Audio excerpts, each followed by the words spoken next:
Been a social worker for 31 years before I retired, and in that time I had seen things that would keep most people awake at night. I thought retirement would finally give me some peace. I thought wrong. My son-in-law called me on a Tuesday morning, which was unusual. Raymond never called me unless he needed something. He and my daughter Carol had been married for 6 years, and in that time I had learned to read him the way I used to read case files carefully, looking for what was missing, not just what was there. "Hey Frank," he said, and his voice had that particular lightness people use when they're about to ask a favor they know you might refuse. "Carol and I are heading to Scottsdale for a long weekend, her work conference, and I'm tagging along. We leave Thursday, back Sunday night." I waited. There was always a second part with Raymond. "The furnace guy is supposed to come Friday morning. Routine inspection. The landlord requires it every year.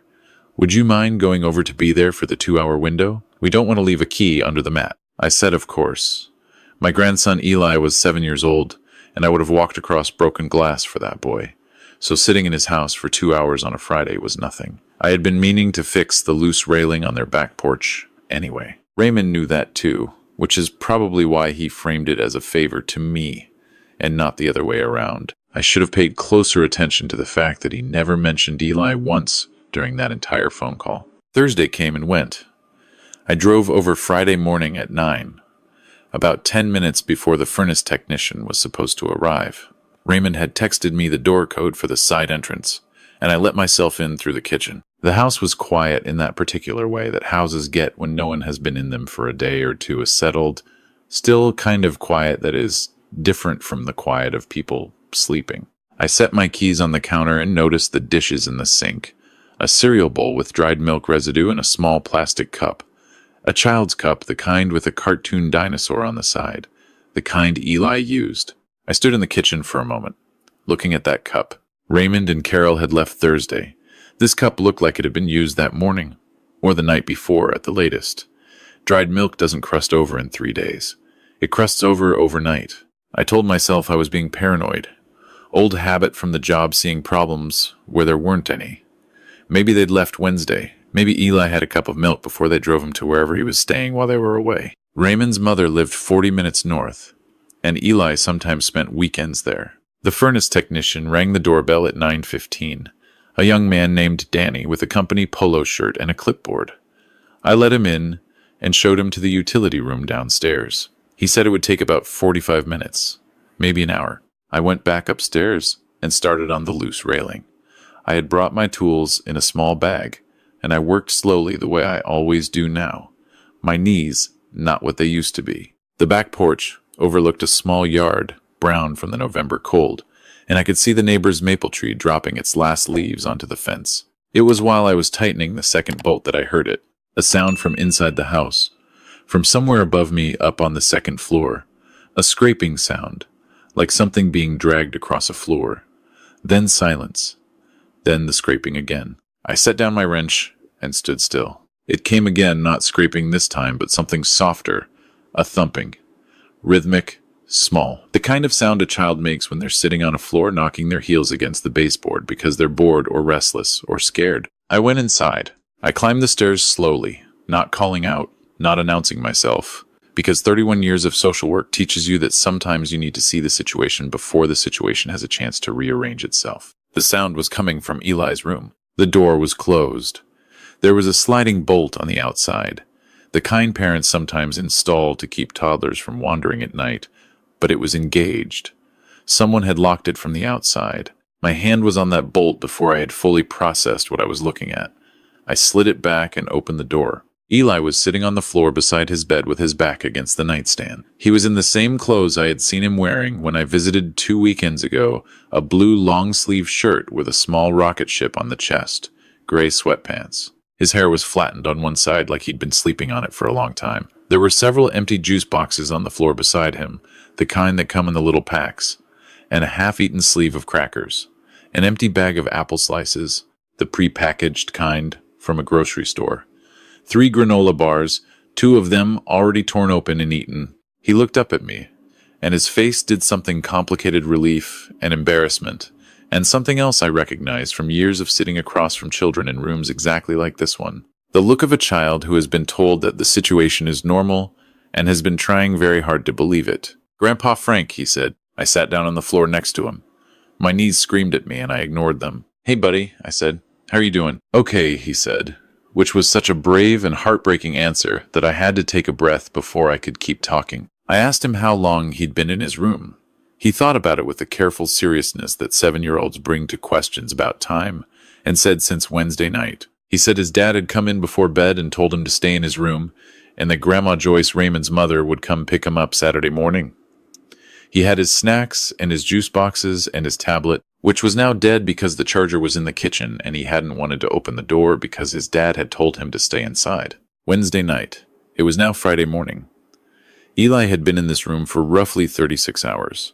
I asked if he'd been able to use the bathroom. He pointed to the small bathroom connected to his room, the one Carol had insisted on when they bought the house, because she never wanted him to have to walk the hall at night. Whatever Raymond's failings as a father, and I was only beginning to take their full measure, that attached bathroom may have saved Eli from something worse. I helped him stand up. His legs were stiff. He was hungry and thirsty, and he needed a real meal and a bath. But he was not physically injured, and in that moment I held on to that fact the way you hold on to something solid in moving water. Danny, the furnace technician, was still downstairs. I heard him close up his case and start back up through the utility room. I stood in the hallway with my hand on Eli's shoulder and waited for Danny to appear at the top of the stairs. He looked at me. He looked at Eli. He looked at the door with the exterior bolt, which was still slid back. I watched him understand what he was seeing. "Sir," he said carefully, "is everything all right?" I told him everything was not all right. I told him I was going to need him to stay in the house for a few minutes while I made some phone calls, and I asked him if he was willing to do that. He said yes without hesitating, and I made a mental note of his name on his clipboard because some people still do the right thing when it matters. I called 911 first, then I called Carol. She answered on the second ring, which told me she wasn't in a conference session. Background noise, a restaurant, maybe a bar, voices and music. Scottsdale on a Friday morning. I told her where I was. I told her what I had found. I told her the police were on their way. The silence that followed was the most telling thing she had said to me in 6 years of being her father. "Dad," she finally said, "it's not what it looks like." In 31 years of social work, I heard that sentence more times than I could count. It never once turned out to be true. I told her she needed to come home. I told her she should probably call a lawyer on the drive. I told her that her son was safe, that he was with me, and that he was going to stay with me until someone official told me otherwise. Then I hung up. The officer who arrived first was a young woman named Officer Tran, and she was calm and methodical and very good with Eli, which mattered more to me in that moment than anything else. She had him show her his room while a second officer took my statement in the kitchen. I told them everything: the dried milk in the cup, the exterior bolt, the snacks, the dead tablet, what Eli had told me about Wednesday night. I also told them about my background. 31 years with Child Protective Services, the last 12 as a senior case investigator. The second officer wrote that down. What followed over the next several days was both familiar and surreal familiar, because I had been on the professional side of these proceedings hundreds of times. Surreal, because now it was my grandson, sitting across from a child advocate interviewer in a small, comfortable room while I watched through a window. Eli was consistent and clear. He told the interviewer that his dad had done this before, not for 2 days, but for an afternoon or an evening, while Raymond went out. He said his dad told him it was their special secret, the way some kids have forts. He said he didn't think it was a secret anymore, though, because Grandpa Frank had found him, and Grandpa Frank knew about secrets. That last sentence broke something open in my chest that I'm not sure has fully closed since. Raymond and Carol arrived back Saturday afternoon, not Sunday as planned. They came with a lawyer. I know because the detective handling the case called to let me know, as a professional courtesy, because I had given her my old supervisor's name as a reference, and she had apparently called him. I was at my house by then with Eli, who had eaten 2 bowls of soup and a grilled cheese sandwich, and fallen asleep on my couch watching a nature documentary about penguins. I sat in the armchair next to him and watched him breathe the slow, steady breath of a child who finally felt safe. And I thought about all the case files I had ever closed and what it had actually meant to close them. Raymond was charged with child endangerment and child neglect. 2 counts.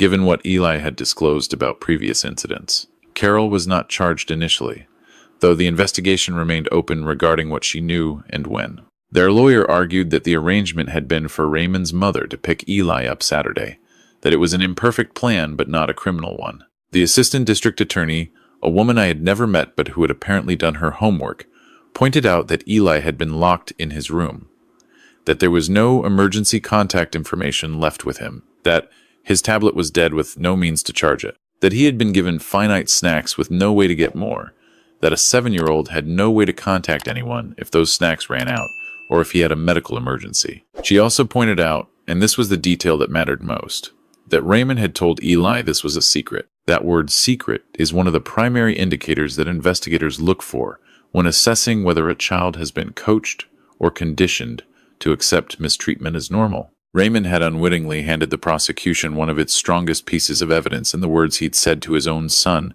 at bedtime on a Wednesday night. My daughter Carol sat across from me 3 weeks later in my kitchen, while Eli was in the backyard with my neighbor's dog, and she told me she hadn't known about the Wednesday night specifically. She had thought Eli was with Raymond's mother. She had assumed. She had not confirmed because confirming would have required asking Raymond directly, and asking Raymond directly about anything involving Eli had become, in the last year, something she avoided. I had been a social worker for 31 years. I had sat with mothers in kitchens just like this one and heard sentences just like that one. I had learned the difference between a parent who failed a child through genuine ignorance and a parent who failed a child by choosing not to know. I told Carol that I believed her about Wednesday.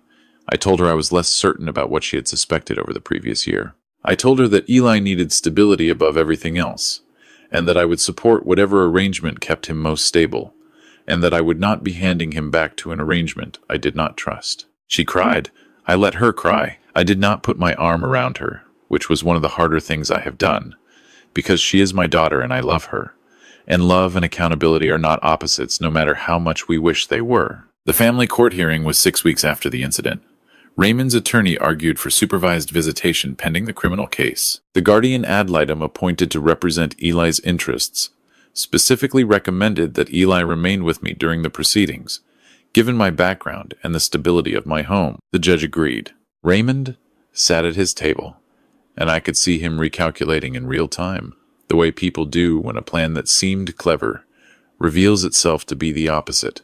He had left for Scottsdale, thinking the only person with a key to his house was a furnace technician who would show up, do his job, and leave without going upstairs. He had not accounted for the fact that I had been in that house, and I knew it the way you know a place where your grandchild lives.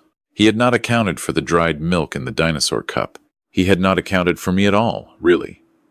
That was his first mistake, and in my experience, it is almost always the first mistake that unravels everything. Eli has been with me for 4 months now. He started 2nd grade at the elementary school 6 blocks from my house, and his teacher sent me a note last month saying he had won the class Geography B and had been extremely gracious about it, which is exactly the kind of person I always hoped he would be. He asks about his mother sometimes. I answer honestly at an age-appropriate level, which is something I spent decades learning how to do. I tell him that his mom loves him and that she is working on some things, which is true. Carol is in family counseling. She has filed for divorce. She calls Eli every Sunday evening, and they talk for about 20 minutes. And Eli usually seems okay afterward, which is what matters. He asked me once, a few weeks after he moved in, why his dad had locked the door. I thought about that question for a moment, the way I have always thought about hard questions, slowly and with respect for the difficulty of the honest answer. I told him that sometimes grown-ups make bad choices, and that bad choices have nothing to do with whether the child is good or bad, and that he was one of the best kids I had ever known in a very long life of knowing a lot of kids. He thought about that. Then he said he was glad the furnace guy came. I told him I was glad too. What I didn't tell him, what I thought about later that night sitting on the back porch where the railing no longer wobbles, is that it wasn't really the furnace technician who saved him. It was a dried-out ring of milk in a cartoon dinosaur cup. It was 31 years of learning to notice what didn't fit. It was the particular quiet of a house that has someone in it trying very hard to be invisible. Some cases stay with you from the outside. They live in your files, in your reports, in the outcomes you track from a professional distance. This one lives in the bedroom down the hall from mine, where a 7-year-old boy sleeps without locking the door, because he knows now that the lock is gone and that no one in this house will ever put it back. I have spent a lot of time thinking about cause and effect since the morning I found Eli on that floor. Not in an abstract way, in the specific, concrete way that 31 years of casework trained me to think. Every outcome has a chain behind it. Every chain has a first link, and if you follow it back far enough, you almost always find the moment where a choice was made, or a question wasn't asked, or a person decided that not knowing was safer than knowing. Raymond made a series of choices. He chose convenience over responsibility.